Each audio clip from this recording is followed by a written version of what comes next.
Desde niña aprendí que no es necesario ser reconocida para ser usada por Dios. Nací en Tecoa, una tierra seca de pastores y labradores, donde las mujeres no caminan entre coronas ni perfumes, pero sí entre el polvo, la harina y la oración silenciosa. Allí crecí, entre vasijas de barro, panes horneados al sol y el sonido lejano de ovejas que volvían al redil. Mi madre solía decir que Dios no mira lo que otros miran y que el Señor se agrada más de un corazón obediente que de un nombre recordado. Ella me enseñó a ver lo que no se dice, a escuchar lo que el alma calla y a responder solo cuando el silencio ya ha dicho suficiente. No aprendí a hablar fuerte, sino a hablar con intención.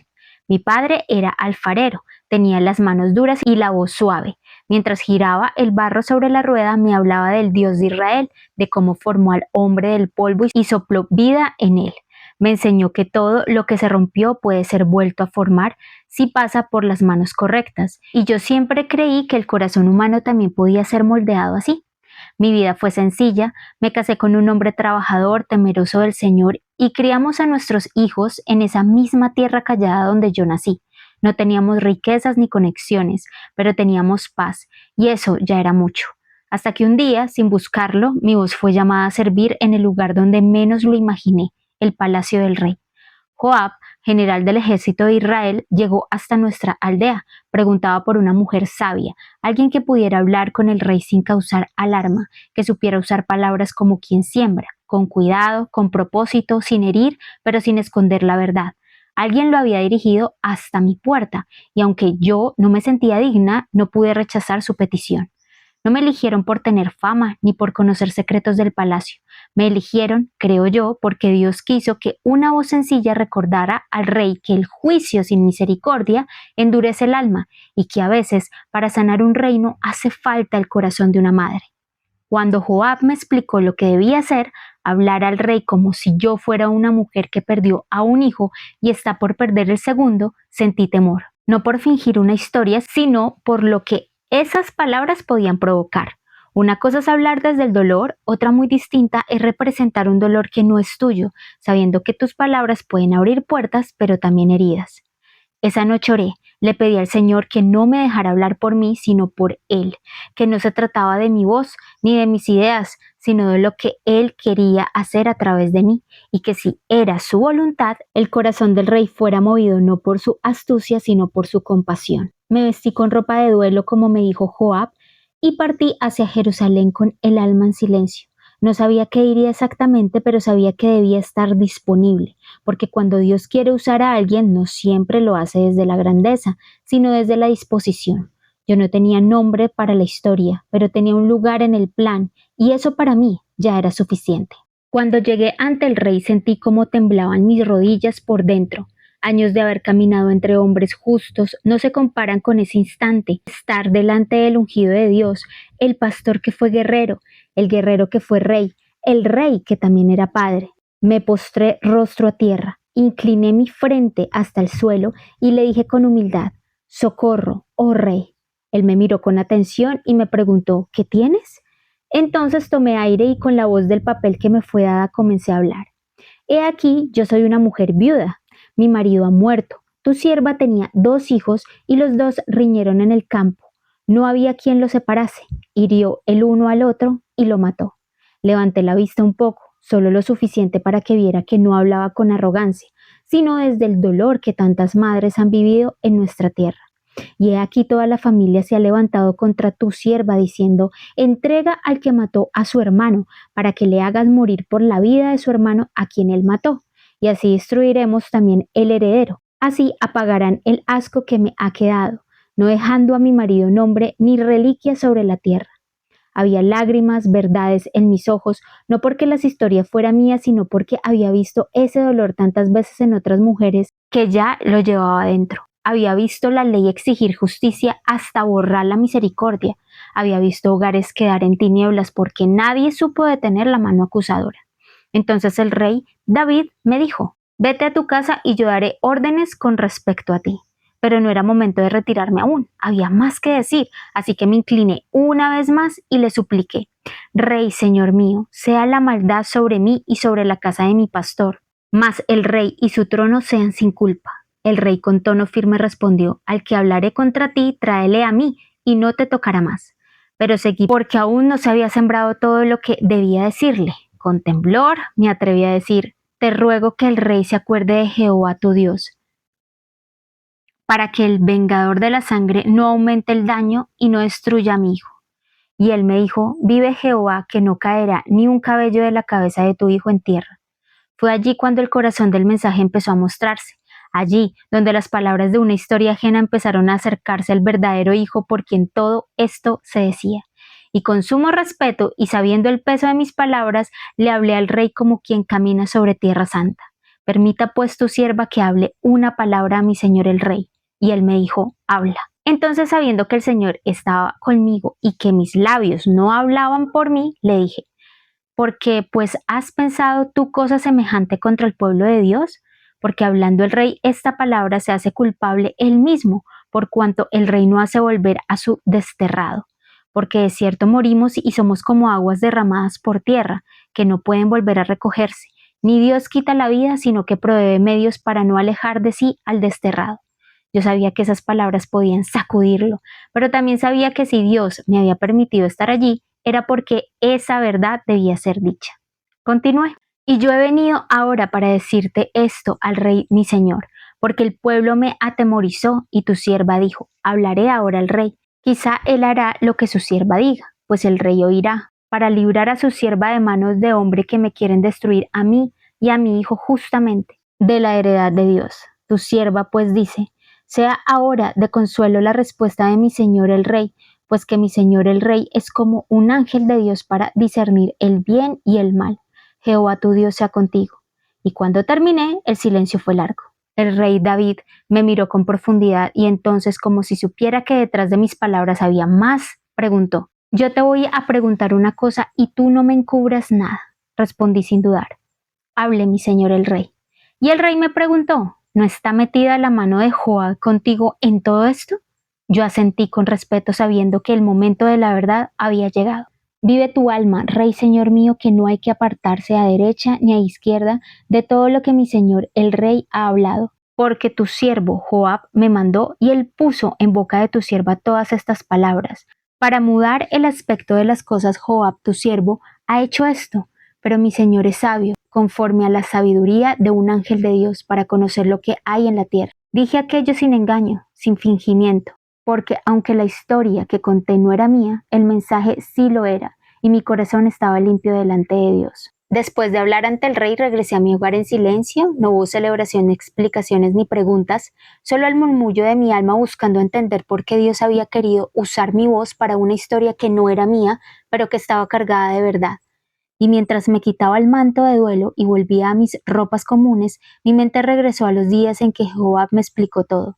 Fue entonces cuando supe que las palabras que debía pronunciar no eran solo una estrategia política, sino un puente para un padre atrapado entre el juicio y el amor. Joab me había buscado en Tecoa sin hacer alboroto. Me explicó con calma lo que el rey había callado por tanto tiempo. Me habló del dolor de una hija ultrajada, de la furia de un hermano que no pudo soportar el silencio del padre y de la sangre que terminó dividiendo la casa del ungido de Dios. Tamar era su nombre, hija del rey David. Era joven, limpia, sin culpa, que fue deshonrada por su medio hermano Amnón. Joab me dijo que David, aun sabiendo, se enojó, pero no hizo nada. El trono tal vez, la ley, tal vez, el miedo al escándalo quizás, pero nunca defendió a Tamar como una hija debería ser defendida. Absalón, hermano de Tamar, no habló. Se guardó el dolor por 2 años, pero el silencio es tierra donde germina el rencor, y cuando llegó el momento, invitó a Amnón a un banquete como quien ofrece paz, y allí ordenó su muerte. No fue un arrebato, fue venganza. Después huyó, no a tierras lejanas, sino a Jesús, donde gobierna Talmaí, su abuelo materno. Allí vivió por 3 años, lejos del juicio del rey, pero también lejos de los abrazos de su padre. Y aunque David lloró a Amnón, con el tiempo su corazón se inclinó hacia Absalón, como si el amor por un hijo nunca muriera del todo. Pero David no lo llamó. El tiempo pasaba y el trono seguía en pie, pero el hogar estaba dividido. Era como si el rey no supiera cómo juntar las dos cosas, el deber de la ley y el deseo del perdón. Joab lo notó. No era un hombre de muchas palabras, pero sabía leer los gestos del rey.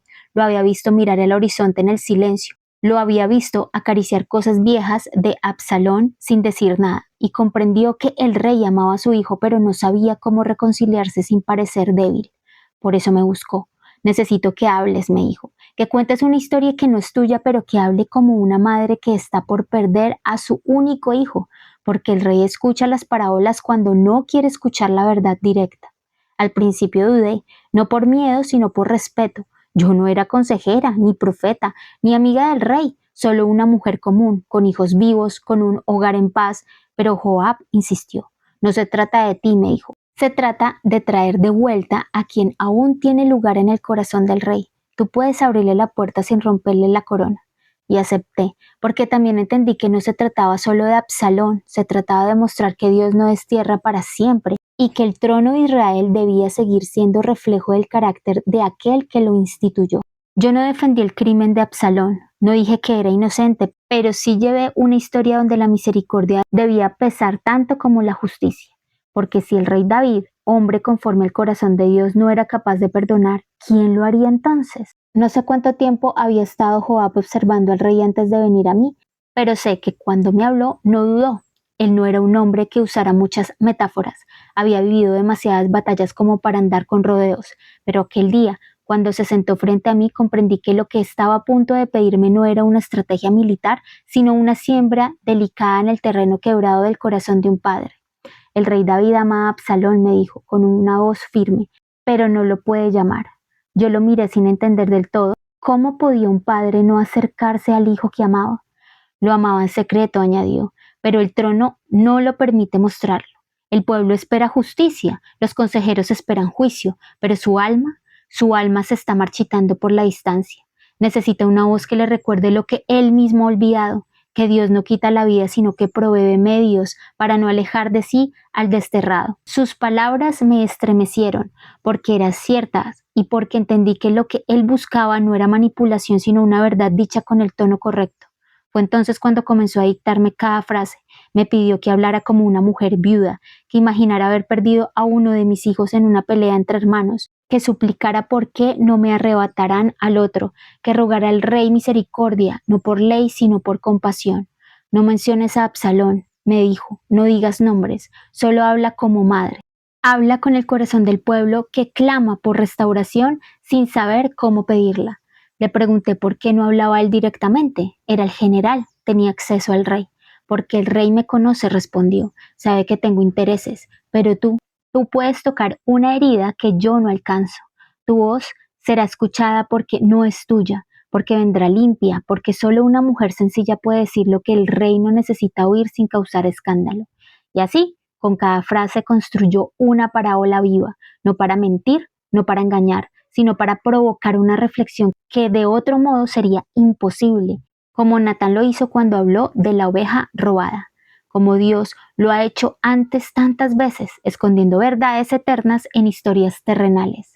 Joab no era profeta, pero ese día habló como uno, porque aunque sus manos estaban acostumbradas a la espada, su discernimiento entendía que la guerra más débil es la que se libra en el corazón de los hombres, y la victoria que él buscaba no era política, era emocional. Quería que el rey se mirara en el espejo de una historia ajena y descubriera que el perdón era más poderoso que el castigo. No me obligó, no me pagó, solo me confió una misión y yo acepté, no por él, sino porque en mi espíritu sentí que Dios quería hacer algo a través de esa cena, que detrás de esa historia fingida había una verdad viva, que la misericordia de Dios no siempre viene de donde uno espera, pero siempre llega en el tiempo justo. Cuando me despedí de Joab, lo hice en silencio, ya no necesitábamos hablar más. Yo sabía lo que debía decir, él sabía lo que esperaba lograr, y ambos sabíamos que si Dios estaba en medio, el corazón del rey sería tocado no por poder, sino por palabra. Aquel momento no lo olvidaré nunca. El rey había escuchado cada palabra, me había dejado hablar sin interrupción, había hecho preguntas, descubierto la verdad, y aún así no se enojó, no levantó la voz, no me echó fuera, me miró con esos ojos donde aún vive el pastor que una vez cuidó ovejas en los campos, y me dejó terminar lo que había venido a hacer. Yo ya me había inclinado una última vez, reconociendo que todo lo dicho había sido parte de un plan que no era mío, y entonces, sin apartar su mirada de mi rey, el rey David volvió su rostro a quien sí estaba presente todo el tiempo, Joab. No hubo gritos ni reproches, solo una orden directa nacida de un corazón que por fin había sido movido. He aquí yo hago esto, ve y haz volver al joven Absalón. Yo bajé la cabeza agradecida, no por haber logrado convencer al rey, sino por haber sido instrumento en manos de Dios para abrir una puerta que llevaba cerrada demasiado tiempo. El rey no lo dijo con emoción ni con júbilo, pero sus palabras eran una rendija de esperanza. Absalón iba a regresar. Joab, al escuchar estas palabras, se inclinó al suelo, postrándose rostro en tierra como señal de respeto y gratitud, y dijo: Hoy ha entendido tu siervo que he hallado gracia en tus ojos, rey señor mío, pues ha hecho el rey lo que su siervo ha dicho. No hubo más, no se necesitaba más, la decisión estaba tomada, y aunque el ambiente seguía lleno de silencio, el aire estaba distinto. Algo se había soltado en el corazón del rey, y aunque aún no lo mostrara con gestos, su alma había dado un paso hacia la misericordia. Joab se levantó y partió de inmediato hacia Jesús, la tierra donde Absalón llevaba exiliado 3 años. Viajó con prisa porque sabía que cuando el rey hablaba el tiempo empieza a correr distinto. Y así fue, trajo a Absalón a Jerusalén. Pero cuando llegaron hubo un detalle que lo cambió todo. El rey David mandó un mensaje, una condición: vuélvase a su casa y no vea mi rostro. Joab cumplió su parte. Absalón estaba de regreso, pero no podía ver al rey. Estaba en la ciudad, pero no en el corazón de su padre todavía. La puerta se había entreabierto, pero la herida aún no sanaba del todo. Yo volví a mi hogar, no supe qué ocurrió después entre ellos, no estuve allí para ver cómo se desarrollaron los días que siguieron, pero sí supe algo con certeza. Fui enviada a decir lo que nadie más podía decir, y lo hice con temor de Dios, no con arrogancia humana. Y aunque mi nombre no quedó escrito, mi obediencia sí quedó marcada en la historia, porque no hace falta figurar para ser parte del propósito, no hace falta fama para tener voz. A veces Dios escoge a los pequeños, a los humildes, a los que no tienen títulos ni posición para hablar verdades que otros no se atreven a decir. Y cuando eso ocurre, el silencio se mueve, aunque los hombres no lo noten de inmediato. No me sentí usada, me sentí cuidada, porque Dios, en su forma sabia de entretejer los destinos, me permitió estar allí solo cuando fue necesario y luego me devolvió a mi lugar, como cuando se enciende una lámpara en medio del campo por unos segundos para que alguien no tropiece y luego se apaga. No para desaparecer, sino porque ya cumplió su propósito.